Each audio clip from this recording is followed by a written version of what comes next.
So నాకు అంటే ఆవిడ మా అమ్మ ఏదన్నా కొంచెం డిప్రెస్ అయినా నేను చాలా ఎక్కువ అమ్మకి షేర్ చేసుకుంటే అన్నయ్య కూడా లేడు. అన్నయ్య ఉన్నప్పుడు ఓకే, లేనప్పుడు నేనే ఎక్కువ షేర్ చేసుకున్నాను.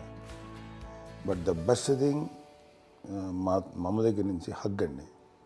ఈరోజు కూడా మా అమ్మని హగ్ చేసుకోకపోతే అంటే అది నాకు మా అందరిలోనూ అంటే ఆవిడ పెద్ద చదువుకున్న వ్యక్తి కాదు, పెద్దగా బయటికి వెళ్ళి నా ఎక్స్పోజర్ కాదు. కానీ ఇవాళ అన్నయ్య కానీ విజయ, మాధవి, నేను, కళ్యాణ్ బాబు ఈ రోజుకి టుగెదర్గానే ఉంటాం.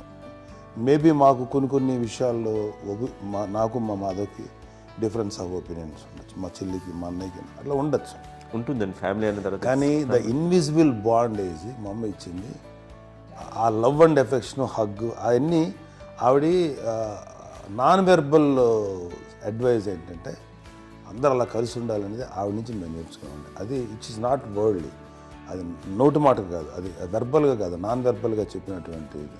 సో అందుకని అది మాకు గొప్ప, మేమందరం ఇప్పుడు అలా ఉండడానికి కారణం, అంత కలిసి ఉండడానికి కారణం, మెయిన్ కారణం మా అమ్మ అండి.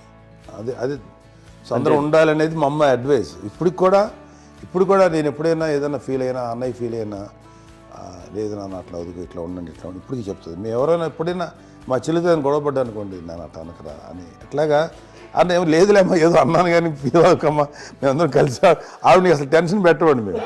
సో అలా అది ఆవిడ నేర్పించింది. అలా కలిసి ఉండటం అనేటువంటి బాండేజ్ని ఆవిడ తన ఒక హగ్తో చెప్పింది. అన్నయ్య సినిమా చూడండి, జాదుకే చెప్పాను కూడా, అది మా అమ్మ దగ్గరే ఉందండి. శంకరదాదాలో చెప్తాడు చూడండి.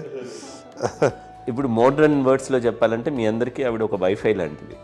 Yes, you can say that. Yes